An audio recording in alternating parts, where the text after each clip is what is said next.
Mark Steffen here, and today I'll be reviewing the Nendoroid of the Ruthless Major, Tanya Degrechev.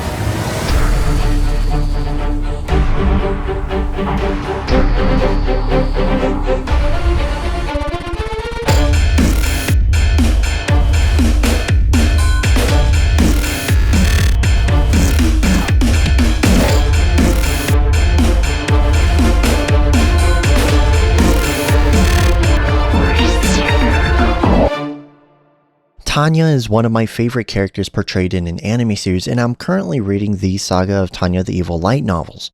If you're interested in reading any light novel reviews before getting your hands on one, you could check out my Patreon in the link provided below. It's been a while since I've last uploaded a review video, and to make up for it, I wanted to review another special item today that's predominantly seen in the Saga of Tanya the Evil anime. First, let's go more in depth with the Tanya Nendoroid, which I think any fan of this series is going to love. Released in February of 2018, this Good Smile Company Nendoroid doesn't disappoint, and it measures up to 4 1/16 inches, including the height of the stand. The Tanya Nendo comes with her wearing her military uniform, as well as her military cap, rifle, a cup and saucer accessory, extra arm pieces for different poses, and 2 additional faceplates. In total, you get 3 faceplates. One is a neutral expression, the other her sneering face, and the third her more manic facial expression, which goes great with her rifled pose that you'll see here shortly. As with all Nendos, this one comes with the usual Nendoroid stand, an extra joint piece, and instructions, which I do recommend going through for this one because of the top hair strand that should be removed before placing the military cap on. There are all sorts of small and picture-perfect details on her uniform, and the hat really accentuates those details in the clothing.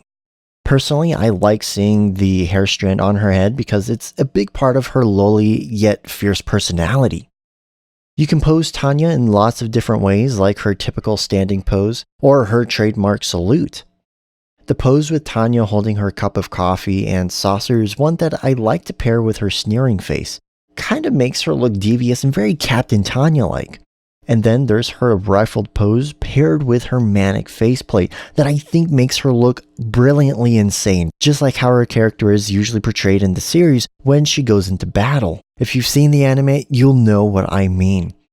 And without further ado, I'd like to present you all with the life-sized Silver Winged Assault badge in the anime. This badge is one of the greatest honors an officer could receive. This replica is made of zinc alloy, epoxy resin, and iron. As a 1:1 scale, that makes this badge 2 15/16 inches wide and 2 3/8 inches high. As much as I would love to pin this badge on one of my coats, I think Tanya is worthier of being displayed with the badge at her side. Overall, the Tanya Nendoroid is nicely built with perfect detail, especially in the hair. The main pros for this figure are in the accessories because of the various personalities of Tanya that you can showcase in your figure collection. I don't think there are any cons for this figure. My only complaint is that I wish her magic gear was included so we could create cool mid-air Nendo poses with her rifle. It's always fun recreating scenes from our favorite anime with their respective figures and Nendos. This is a great Nendoroid to own if you're a fan of Tanya the Evil, whether you've read the light novels, manga, or seen the anime. If not, I highly recommend this series because I love the action it brings to its viewers and readers. It's a highly imaginative series with a bit of magic, war, and interesting characters.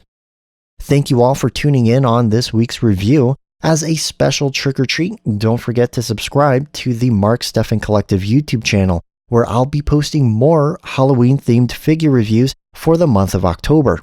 Remember, you can subscribe to my Patreon for as little as $1 a month to receive monthly rewards while supporting the Mark Steffen Collective. Thank you all for watching, and I'll be back with more fun reviews for you all very soon.